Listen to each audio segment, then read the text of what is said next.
ఆషాఢ మాసం సందర్భంగా మన కాసం ఫ్యాషన్స్ కిలో చీరలు కొనండి, అరకిలో చీరలు ఉచితంగా పొందండి. ఉమ్మడి గోదావరి జిల్లాలో సన్నబియ్యం ధరలు సామాన్యులకు భారంగా మారాయి. గత 2.5 నెలల్లో క్వింటాపై 1500 నుంచి 2000 వరకు పెరిగింది. దీంతో ప్రజల నెలవారీ ఖర్చు గణనీయంగా పెరిగింది. ఎల్నినో ఎఫెక్ట్, ఎగుమతుల పెరుగుదల, కృత్రిమ కొరత ఆరోపణల మధ్య బియ్యం ధరలు ఆకాశానంటున్నాయి. దీనికి తోడు దళారులు దందాతో సామాన్యులు సన్నబియ్యం కొనుక్కుని తినే పరిస్థితి లేకుండా పోతోంది. అటు కొనుగోలు తగ్గడంతో వ్యాపారులు గగ్గోలు పెడుతున్నారు. ఇటు ఆంధ్ర అన్నపూర్ణగా పేరుగాంచిన గోదావరి జిల్లాలో బియ్యం ధరల పెంపుకు సంబంధించి మరింత సమాచారాన్ని మా రాజమండ్రి నుంచి మా ప్రతినిధి శ్రీనివాస్ అందిస్తారు. ఆంధ్ర అన్నపూర్ణగా పేరుగాంచిన గోదావరి జిల్లాల్లో కూడా బియ్యం ధరలు ఆకాశాన్ని అంటుతున్నాయి.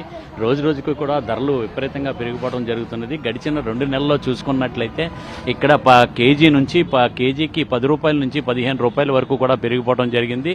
దీనితోటి సామాన్య ప్రజలు గగ్గోలు పెడుతున్నట్టు పరిస్థితి. కేజీ 45 రూపాయలు ఉండవలసిన బియ్యం ధరలు ఇప్పుడు 55, 65కి పెరిగిపోవడం జరిగింది. దీంతో ప్రజలు ఇంకా రేట్లు పెరిగిపోతాయి. అంటే లెనినో ప్రభావం కారణంగానే ఈ ధరలు పెరిగిపోయినాయి అని చెప్పేసి మార్కెట్ వర్గాలు చెప్తున్నాయి. అయితే కానీ ఏంటంటే కొంతమంది దళారులు దీన్ని అడ్డంగా పెంచేసి మిల్లల దగ్గర నుంచి తీసుకుని వచ్చినవి మళ్ళీ షాపులకి తీసుకుని వచ్చే సమయంలో ఈ ధరలను మరింత పెంచివేయడం జరుగుతుంది. దీంతో ఇక్కడ చూసినట్లయితే ఈ దళారులు ప్రభావం కారణంగానే ఇక్కడ ఎక్కువగా పెరిగిపోతుంది. అయితే ఇక్కడ ఉన్నారు, వ్యాపారస్తులు ఉన్నారు, వాళ్ళని అడిగి తెలుసుకుందాం.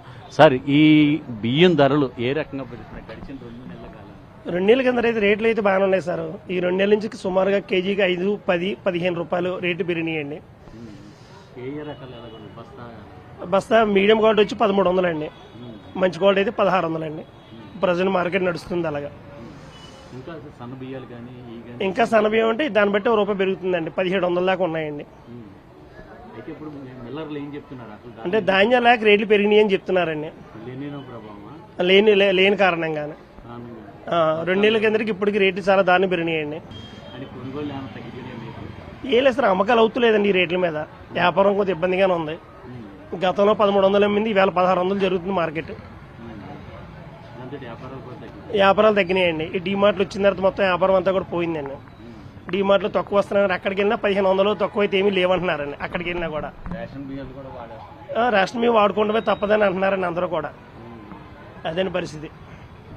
అయితే ఇక్కడ చూసినట్లయితే బియ్యం ధరలు ఇంకా పెరిగే అవకాశాలు ఉన్నట్లుగా మార్కెట్ వర్గాలు అయితే చెప్పడం జరుగుతున్నది. ఈ బియ్యం ధరలు ఎలా పెరిగిపోయినాయి?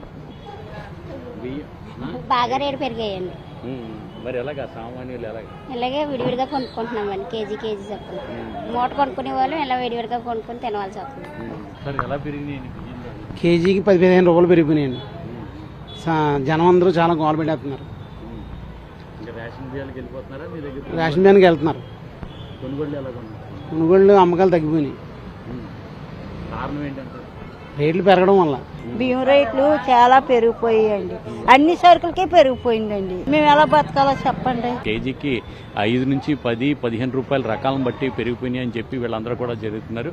ప్రభుత్వం దీని మీద తక్షణం చర్యలు తీసుకొని సామాన్యునికి అందుబాటులో ఉండే విధంగా బియ్యం ధరలు తగ్గించాలని చెప్పేసి వీళ్ళందరూ కూడా కోరుకోవడం జరుగుతుంది. కెమెరామ్యాన్ వాసుతో శ్రీనివాస్, NTV, రాజమండ్రి.